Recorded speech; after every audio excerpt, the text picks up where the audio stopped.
Hi அஸ்ஸலாமு அலைக்கும். இன்றைக்கி ரெசின் ஆர்ட் சேலஞ்சில் என்ன பார்க்க போகிறோன்னா, நிறைய பேருக்கு ஒரு டவுட் இருக்கும், லேட்டெக்ஸ் எப்படி யூஸ் பண்ணுறது, அது எந்த டைமில் யூஸ் பண்ணுறதுன்னு. அதை பற்றி தான் இந்த வீடியோலாம் நம்ம பார்க்க போகிறோம். இப்போ நான் ஆல்ரெடி ஒரு ஃப்ரேம் பண்ணி வச்சுருக்கேன். இந்த ஃப்ரேமில் ஃபைனல் கோட்டிங் மட்டும் நான் கொடுக்கணும். ஃப்ரண்ட் சைடில் ஃபைனல் கோட்டிங் கொடுக்குறப்போ நமக்கு எந்த ப்ராப்ளமுமே வராது. ஏன்னா அதை நம்ம மோல்டுக்குள்ளே வச்சு தான் கோட்டிங் கொடுப்போம். ஸோ எந்த பிரச்சனையும் இல்லை.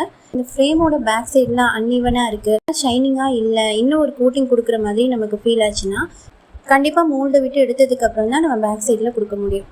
இதை நீங்கள் அகெயின் இந்த ஃப்ரண்ட் சைடை திருப்பி மோல்டில் வச்சு பேக் சைட் கோட்டிங் கொடுத்தாலும் மோல்டை விட்டு எடுத்தப்போ அதோட கேப் உள்ளே இருக்க தான் செய்யும். ஸோ ரெசின் எல்லாம் கீழே ட்ரிப் ஆகிறதுக்கு சான்ஸ் இருக்குது. இந்த மாதிரி சுச்சுவேஷனில் தான் நம்ம லேட்டெக்ஸ் யூஸ் பண்ண போகிறோம். இது இல்லாமல் நீங்கள் மோல்டுலேயே வைக்காமல் தனியாகவே பேக் சைடு கோட்டிங் கொடுத்தாலுமே அந்த ஃப்ரண்ட் சைடில் ஃபுல்லாக லீக் ஆகிட்டு அது ஒரு லேயர் மாதிரி ஃபார்ம் ஆகிடும். உங்களோட ஃப்ரேம் ஃபுல்லாமே ஸ்பாயில் ஆகிறதுக்கு சான்சஸ் நிறையா இருக்குது. இதெல்லாம் அவாய்ட் பண்ணுறதுக்காக தான் நம்ம லேட்டெக்ஸ் யூஸ் பண்ணுறோம்.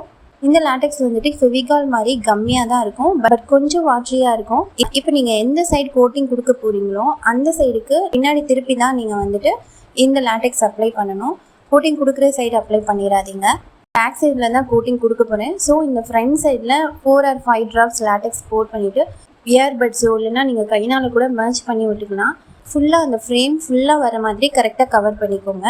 கொஞ்சம் நேரம் எடுக்கும் ட்ரை ஆகிறதுக்கு. ஒரு 30 minutesனாலும் இதுக்கு டைம் கொடுங்க.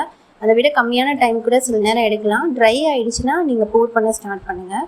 இப்போ நம்ம இந்த ஃப்ரேமை கீழே வச்சு கோட்டிங் கொடுக்குறப்போ நம்ம லேட்டெக்ஸ் போட்டிருந்தாலுமே அகெயின் ரெசின் ட்ரிப்பாக தான் செய்யும். அது மறுபடியும் ஒரு கோட்டிங்காக ஃபார்ம் ஆகும். இதெல்லாம் அவாய்ட் பண்ணுறதுக்கு இன்னொரு டெக்னிக் இருக்குது, அதை கண்டிப்பாக ஃபாலோ பண்ணுங்கள். கோட்டிங் கொடுக்கறதுக்கு முன்னாடி இந்த மாதிரி கீழே ஒரு பிளேட்டோ இல்லைன்னா கிட்ட பெரிய மோல்டு ஏதாவது இருந்துச்சுன்னா அதை கீழே வச்சுக்கோங்க. இதுக்கு சென்டராக ஒரு பாட்டில் ஒன்று வச்சுக்கலாம். பாட்டில் என்னென்னா ஏதாவது பிளாஸ்டிக் கப் அந்த மாதிரி கூட வச்சுக்கலாம். கொஞ்சம் ஹைட்டாக இருக்க மாதிரி இருந்தால் ஓகேவா இருக்கும்.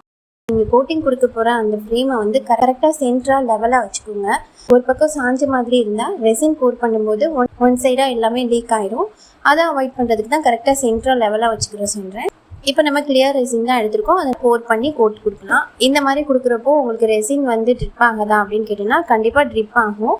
பட் இந்த ஃப்ரேமோட பேக் சைடு ஸ்பாயில் ஆகாது. அது எல்லாமே நம்ம கீழே வச்சுருக்க மோல்டில் தான் விழப்போகுது. ஃப்ரேமோட பேக் சைடில் எந்த டேமேஜும் ஆகாது.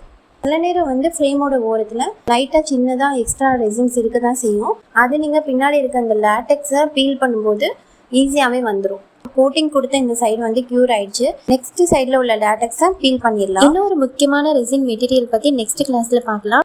இந்த வீடியோ யூஸ்ஃபுல்லாக இருந்திருக்கும். இந்த வீடியோக்கு ஒரு லைக் பண்ணிவிட்டு நம்ம சேனலை சப்ஸ்கிரைப் பண்ண மறந்துடாதீங்க. ரெசின் பற்றின டவுட்ஸ் ஏதாவது இருந்துச்சுன்னா கமெண்ட் பாக்ஸில் கமெண்ட் பண்ணுங்கள். அண்ட் உங்களுக்கு எந்த ரெசின் மெட்டீரியல்ஸ் தேவைப்பட்டாலும் வாட்ஸ்அப் நம்பரில் கான்டாக்ட் பண்ணுங்கள்.